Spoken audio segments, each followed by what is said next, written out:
صلو علی الحبیب صلی اللہ تعالی علی محمد۔ یاد رہے مدنی چینل پر ٹیلی کاسٹ کیے جانے والے سلسلے مختلف مواقع کے مناظر اور آواز کی مکسنگ کے ساتھ پیش کیے جاتے ہیں۔ صلو علی الحبیب صلی اللہ تعالی علی محمد۔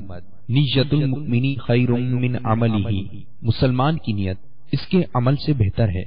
اللہ عز و جل کی رضا پانے اور ثواب کمانے کی غرض سے سلسلہ دیکھنے سے پہلے اچھی اچھی نیتیں فرما لیجئے۔ اللہ کی رضا کی خاطر علم دین حاصل کروں گا، سیکھ کر دوسروں تک نیکی کی دعوت پہنچاؤں گا، خاص خاص باتیں لکھوں گا، اول تا آخر دیکھوں گا۔ صلو علی الحبیب صلی اللہ تعالی علی محمد۔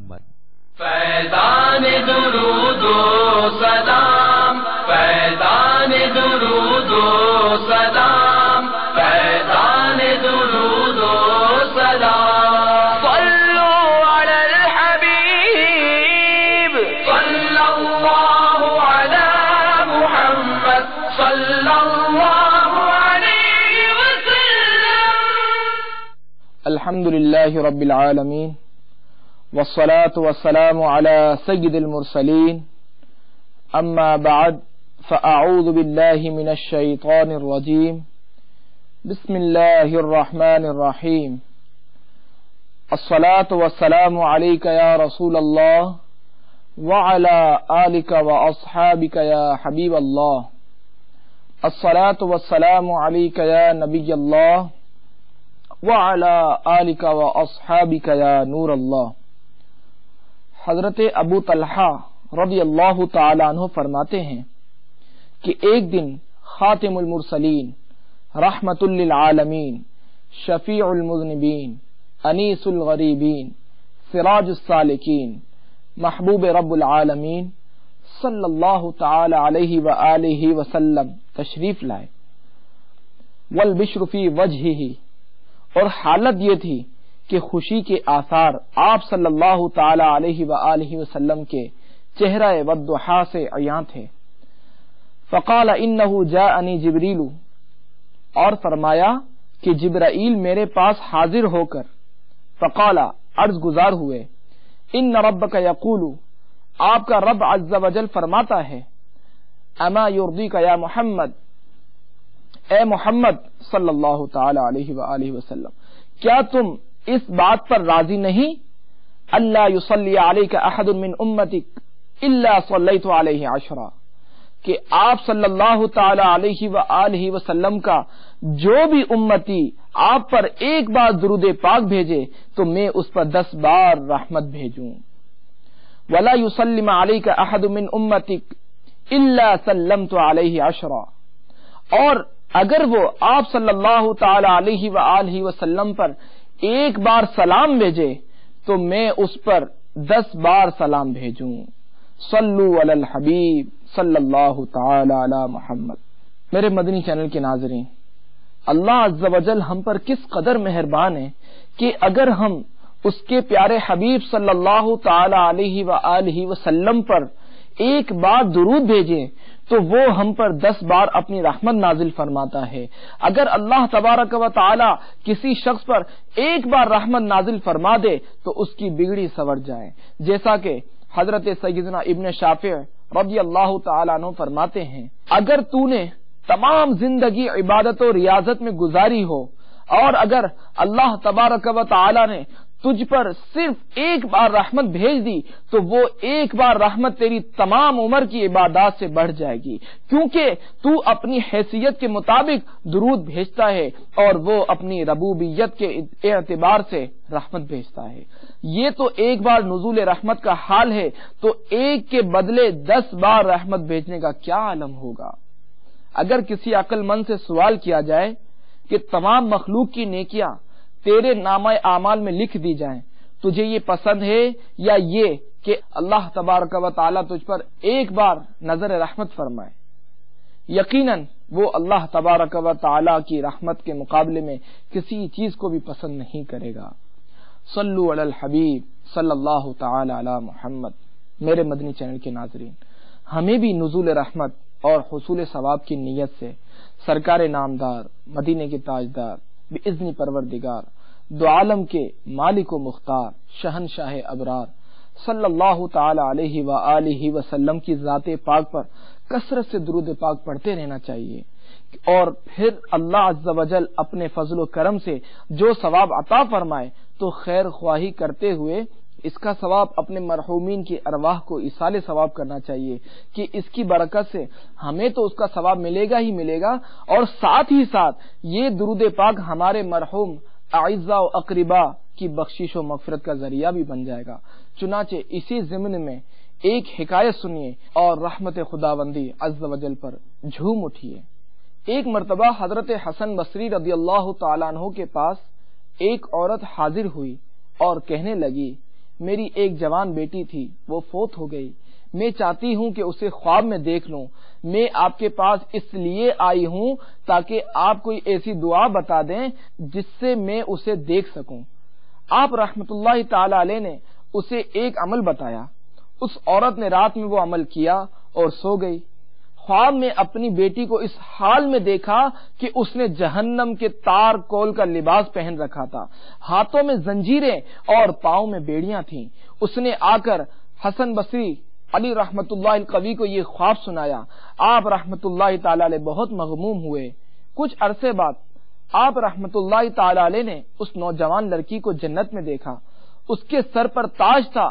وہ آپ سے کہنے لگی، اے حسن، آپ مجھے پہچانتے ہیں؟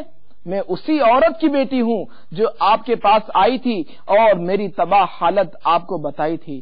آپ نے اس سے پوچھا، تیری حالت میں یہ انقلاب کس طرح آیا؟ لڑکی نے کہا، ایک دن قبرستان کے قریب سے ایک صالح شخص گزرا اور اس نے حضور پر نور شافع یوم النشور صلی اللہ تعالی علیہ وآلہ وسلم کی ذات گرامی پر درود پاک پڑھ کر مردوں کو اس کا ثواب ایصال کر دیا۔ اس وقت قبرستان میں 500 مردوں کو عذاب ہو رہا تھا۔ اس کے درود پاک کی برکت سے اللہ تبارک و تعالی نے ہم سب سے عذاب دور کر دیا اور ہم سب کو داخل جنت فرما دیا۔ صلو علی الحبیب صلی اللہ تعالی علی محمد۔ میرے مدنی چینل کے ناظرین، دیکھا آپ نے کہ ایک شخص نے حضور پاک صاحب لولاک سیاح افلاک صلی اللہ تعالی علیہ وآلہ وسلم پر درود پاک پڑھ کر مردوں کو ایصال ثواب کیا تو اللہ تبارک و تعالی نے اس کی برکت سے انہیں عذاب قبر سے نجات عطا فرما دی۔ اس حکایت سے یہ بھی معلوم ہوا کہ ہم اپنے نیک اعمال کا ثواب کسی دوسرے کو پہنچا سکتے ہیں، جیسا کہ صدر الشریعہ بدر الطریقہ حضرت علامہ مولانا مفتی امجد علی اعظمی علیہ رحمت اللہ القوی فرماتے ہیں، ایصال ثواب یعنی قرآن مجید یا درود شریف یا کلمہ طیبہ یا کسی نیک عمل کا ثواب دوسرے کو پہنچانا جائز ہے۔ عبادت مالیہ یا بدنیہ، فرض و نفل، سب کا ثواب دوسروں کو پہنچایا جا سکتا ہے، کیونکہ زندوں کے ایصال ثواب سے مردوں کو فائدہ پہنچتا ہے۔ مفسر شہیر حکیم الامت حضرت مفتی احمد یار خان علی رحمت الحنان فرماتے ہیں، بدنی عبادت یعنی نماز و روزہ میں نیابت جائز نہیں، یعنی کوئی شخص کسی کی طرف سے فرض نماز پڑھے تو اس کی نماز نہ ہوگی۔ ہاں، نماز کا ثواب بخشا جا سکتا ہے، جیسا کہ مشکات شریف میں ہے کہ حضرت ابو ہریرہ رضی اللہ تعالیٰ عنہ نے کسی سے فرمایا کہ من یضمن لی منکم ان یصلی فی المسجد العشار رکعتین ویقول هذه لأبی ہریرہ، یعنی تم میں سے کون مجھے اس بات کی ضمانت دیتا ہے وہ مسجد عشار میں 2 رکعت نماز پڑھ کر اس کا ثواب ابو ہریرہ کو ایصال کر دے۔ اس روایت سے 2 باتیں معلوم ہوئیں۔ پہلی یہ کہ عبادت بدنی یعنی نماز بھی کسی کے ایصال ثواب کی نیت سے ادا کرنا جائز ہے، اور دوسری یہ کہ زبان سے ایصال ثواب کرنا کہ خدایا اس کا ثواب فلاں کو پہنچے، بہت بہتر ہے۔ رہی عبادت مالی یا مالی و بدنی کا مجموعہ جیسے زکوٰۃ اور حج، تو اس میں اگر کوئی شخص کسی سے کہہ دے کہ تم میری طرف سے زکوٰۃ دے دو تو دے سکتا ہے، اور اسی طرح اگر صاحب مال شخص میں حج کرنے کی قوت نہ رہے تو دوسرے سے حج بدل کروا سکتا ہے، لیکن ہر عبادت کا ثواب پہنچتا ضرور ہے۔ صدر الشریعہ بدر الطریقہ حضرت مفتی محمد امجد علی اعظمی علی رحمت اللہ القوی فرماتے ہیں، زندوں کے ایصال ثواب سے مردوں کو فائدہ پہنچتا ہے، جیسا کہ حضرت سعد رضی اللہ تعالیٰ عنہ کی والدہ کا جب انتقال ہوا تو انہوں نے حضور اقدس صلی اللہ تعالی علیہ وآلہ وسلم کی خدمت میں عرض کی، یا رسول اللہ صلی اللہ تعالی علیہ وسلم، سعد کی ماں کا انتقال ہو گیا ہے، کون سا صدقہ افضل ہے؟ ارشاد فرمایا، پانی۔ انہوں نے کنواں کھدوایا اور کہا کہ یہ سعد کی ماں کے لیے ہے، یعنی ام سعد کے ایصال ثواب کے لیے ہے۔ معلوم ہوا کہ زندوں کے اعمال سے مردوں کو ثواب ملتا اور فائدہ پہنچتا ہے۔ اسی طرح مفسر شہیر مفتی احمد یار خان علی رحمت الحنان نے اپنی کتاب جاء الحق میں در محتار کے حوالے سے ایک حدیث پاک نقل فرمائی جس سے اپنے نیک عمل کا ثواب دوسرے کو پہنچانے کا ثبوت ملتا ہے۔ چنانچہ حدیث پاک میں ہے، من قرأ الاخلاص 11 مرہ، جو شخص 11 بار سورہ اخلاص پڑھے، ثم وهب اجرها للاموات، پھر اس کا ثواب مردوں کو بخش دے، اعطی من الاجر بعدد الاموات، تو اس کو تمام مردوں کی تعداد کے برابر ثواب ملے گا۔ فتاوی شامی کے حوالے سے مزید فرماتے ہیں، جس سے جتنا ممکن ہو قرآن پاک پڑھے، سورہ فاتحہ، سورہ بقرہ کی ابتدائی آیات اور آیت الکرسی اور آمن الرسول سے آخر تک، اور سورہ یاسین، سورہ ملک اور سورہ تکاثر، سورہ اخلاص 3 بار، 7 بار، 11 بار یا 12 مرتبہ پڑھے، پھر کہے، یا اللہ عز و جل، میں نے جو کچھ پڑھا اس کا ثواب فلاں فلاں کو پہنچا دے۔ صلو علی الحبیب صلی اللہ تعالی علی محمد۔ میرے مدنی چینل کے ناظرین، بیان کردہ روایات سے ہمارے یہاں مروجہ فاتحہ کا پورا طریقہ، یعنی مختلف جگہوں سے قرآن پاک پڑھنا، اس کا ثواب ارواح مسلمین کو پہنچانا اور ان کے لیے دعائے مغفرت کرنا ثابت ہوا۔ مفتی صاحب فتاوی عزیزیہ کے حوالے سے مزید فرماتے ہیں، جس کھانے پر حضرت حسنین کریمین رضی اللہ تعالی عنہما کی نیاز دی جائے، اس پر قل اور فاتحہ اور درود پاک پڑھنا باعث برکت اور اس کا کھانا بہت اچھا ہے۔ بلکہ ایصال ثواب تو ایسا بہترین عمل ہے جسے اللہ عز و جل کے حکم پر اس کے فرشتے بھی کرتے ہیں۔ چنانچہ شعب الایمان میں حضرت انس رضی اللہ تعالیٰ عنہ سے روایت ہے، تاجدار رسالت، شہنشاہ نبوت، پیکر جود و سخاوت، سراپا رحمت، محبوب رب العزت صلی اللہ تعالی علیہ وآلہ وسلم کا فرمان عظمت نشان ہے، اللہ عز و جل اپنے ہر مومن بندے پر 2 فرشتے مقرر فرماتا ہے جو اس کا عمل لکھنے پر مامور ہیں۔ جب وہ بندہ مومن اس دنیا سے چلا جاتا ہے تو یہ کرامن کاتبین عرض کرتے ہیں کہ اے رب عز و جل، ہمارا کام ختم ہو گیا، وہ شخص دار اعمال یعنی دنیا سے نکل گیا، اجازت دے کہ ہم آسمان پر آئیں اور تیری عبادت کریں۔ رب عز و جل ارشاد فرماتا ہے کہ میرے آسمان بھرے ہیں، عبادت کرنے والوں سے کچھ حاجت نہیں تمہاری۔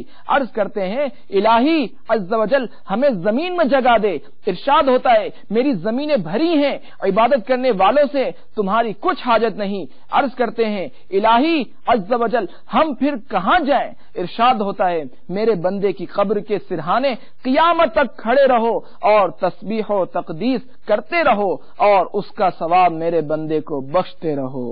صلو علی الحبیب صلی اللہ تعالی علی محمد۔ اے ہمارے پیارے پیارے اللہ عز و جل، ہمیں اپنے پیارے حبیب صلی اللہ تعالی علیہ وآلہ وسلم پر کثرت سے درود پاک پڑھنے کی توفیق عطا فرما اور اس کی برکت سے فوت شدہ مسلمانوں کی قبروں کو روشن و منور فرما، آمین بجاہ النبی الامین صلی اللہ تعالی علیہ وآلہ وسلم۔ فیضان درود و سلام، فیضان درود و سلام، فیضان درود و سلام، صلوا علی الحبیب صلی اللہ علی محمد صلی اللہ علیہ وسلم۔ صلو علی الحبیب صلی اللہ تعالی علی محمد۔ آپ نے جو ابھی سلسلہ ملاحظہ فرمایا اس کے بارے میں اپنے تاثرات اور مدنی مشورے 030126127176 پر SMS یا feedback@madanichannel.tv پر میل کر سکتے ہیں۔